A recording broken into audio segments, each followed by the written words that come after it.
ओम श्री परमात्मने नमः। पहला अध्याय। धृतराष्ट्र बोले, हे संजय, धर्मभूमि कुरुक्षेत्र में इकट्ठे हुए युद्ध की इच्छा वाले मेरे और पांडु के पुत्रों ने क्या किया। इस पर संजय बोले, उस समय राजा दुर्योधन ने व्यूह रचना युक्त पांडवों की सेना को देखकर और द्रोणाचार्य के पास जाकर ये वचन कहा। हे आचार्य, आपके बुद्धिमान शिष्य द्रुपद पुत्र धृष्टद्युम्न द्वारा व्यूहकार खड़ी की हुई पांडुपुत्रों की इस बड़ी भारी सेना को देखिए। इस सेना में बड़े बड़े धनुषों वाले, युद्ध में भीम और अर्जुन के समान बहुत से शूरवीर हैं, जैसे सात्विकी और विराट, महारथी राजा द्रुपद, धृष्टकेतु, चेकितान, बलवान काशीराज, पुरुजीत, कुंती भोज और मनुष्यों में श्रेष्ठ शैव्य, और पराक्रमी युधामन्यु और बलवान उत्तम मौजा, सुभद्रा पुत्र अभिमन्यु और द्रौपदी के पांचों पुत्र, ये सभी महारथी हैं। हे ब्राह्मण श्रेष्ठ, हमारे पक्ष में भी जो जो प्रधान हैं उनको आप समझ लीजिए।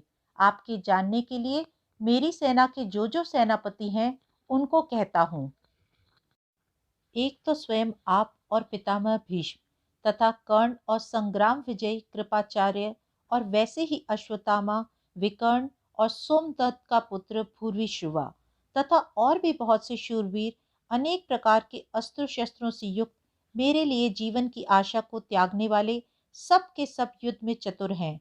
भीष्म पितामह द्वारा रक्षित हमारी ये सेना सब प्रकार से अजय है, और भीम द्वारा रक्षित इन लोगों की ये सेना जीतने में सुगम है। इसलिए सब मोर्चों पर अपनी अपनी जगह स्थित रहते हुए आप सब ओर से निस्संदेह भीष्म पितामह की और सब ओर से रक्षा करें। इस प्रकार द्रोणाचार्य के कहते हुए दुर्योधन के वचनों को सुनकर कौरवों के विरुद्ध बड़े प्रतापी भीष्म पितामह ने उस दुर्योधन के हृदय में हर्ष उत्पन्न करते हुए उच्च स्वर से सिंह की नाद के समान गर्ज कर शंख बजाया। उसके उपरांत शंख और नगाड़े तथा ढोल, मृदंग और नृत्यशंख आदि बाजे एक ही साथ बजे। उनका ये शब्द बड़ा भयंकर हुआ। उसके अनंतर सफेद घोड़ों से युक्त उत्तम रथ में बैठे हुए श्री कृष्ण महाराज और अर्जुन ने भी अपने अलौकिक शंख बजाए। उनमें श्री कृष्ण महाराज ने पांचजन्य नामक शंख और अर्जुन ने देवदत्त नामक शंख बजाया।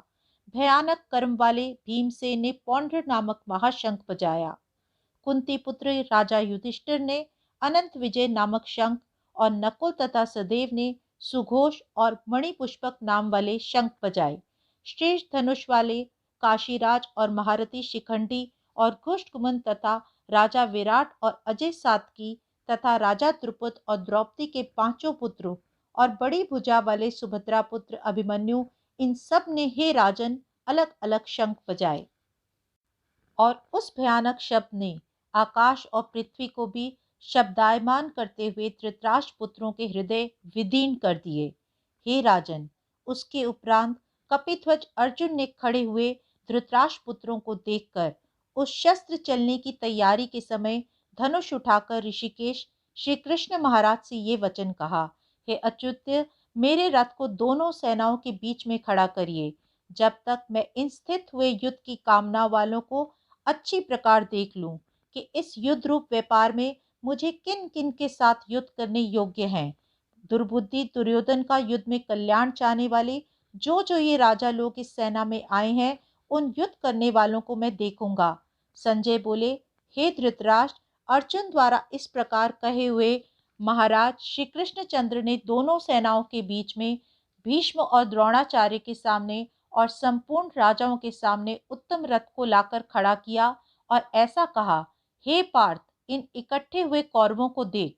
उसके उपरांत प्रथापुत्र अर्जुन ने उन दोनों ही सेनाओं में स्थित हुए पिता के भाइयों को, पितामहों को, आचार्यों को, मामाओं को, भाइयों को, पुत्रों को, पौत्रों को, मित्रों को, ससुरों को और सुहृदों को देखा। इस प्रकार उन खड़े हुए संपूर्ण बंधुओं को देखकर वे अत्यंत करुणा युक्त हुए। कुंती पुत्र अर्जुन शोक करते हुए ये बोले, हे कृष्ण, इस युद्ध की इच्छा वाले खड़े हुए स्वजन समुदाय को देखकर मेरे सारे अंग शिथिल हुए जाते हैं और मुख भी सूखा जाता है। मेरे शरीर में कंपन तथा रोमांच होता है तथा हाथ से गांडीव धनुष गिरता है। त्वचा भी बहुत जलती है तथा मेरा मन भ्रमित सा हो रहा है, इसलिए मैं खड़ा रहने में भी समर्थ नहीं हूँ। हे केशव, लक्षणों को भी मैं विपरीत ही देखता हूँ और युद्ध में अपने कुल को मारकर कल्याण भी नहीं देखता। हे कृष्ण, मैं विजय नहीं चाहता और राज्य तथा सुखों को भी नहीं चाहता। हे गोविंद, हमें राज्य से क्या प्रयोजन है अथवा भोगों से और जीवन से भी क्या प्रयोजन है? क्योंकि हम जिनके लिए राज्य, भोग और सुखाधिक इच्छित हैं, वे ही सब ये धन और जीवन की आशा को त्याग कर युद्ध में सामने खड़े हैं, जो कि गुरुजन, ताऊ, चाचे, लड़के और वैसे ही दादा, मामा, ससुर, पोते, साले और भी संबंधी लोग हैं।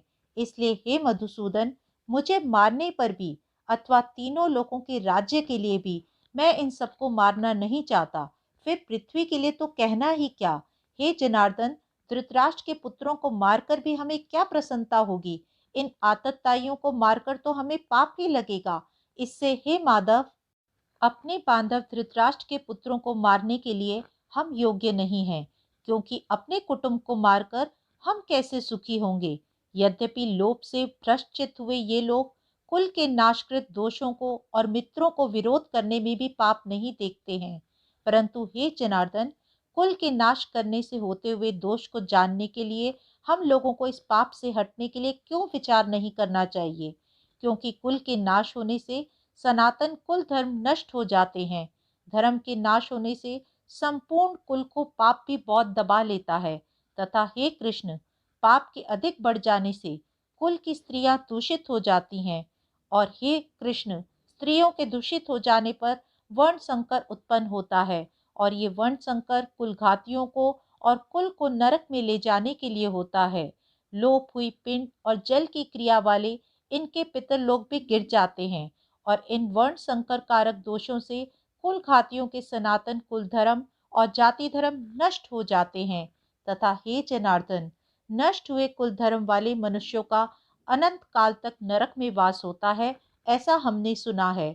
अहो, शोक है कि हम लोग बुद्धिमान होकर भी महान पाप करने को तैयार हुए हैं, जो कि राज्य और सुख के लोभ से अपने कुल को मारने के लिए उद्यत हुए हैं। यदि मुझ शस्त्र रहित ना सामना करने वाले शस्त्रधारी धृतराष्ट्र के पुत्र रण में मारे, तो वह मरना भी मेरे लिए अति कल्याणकारक होगा। संजय बोले, रणभूमि में शोक से उद्विग्न हुए मन वाले अर्जुन इस प्रकार कर बाण सहित धनुष को त्याग कर रथ के पिछले भाग में बैठ गए। इति श्रीमद्भगवद गीता रूपी उपनिषद एवं ब्रह्म विद्या तथा योग शास्त्र विषयक श्री कृष्ण और अर्जुन के संवाद में अर्जुन विषाद योग नामक पहला अध्याय।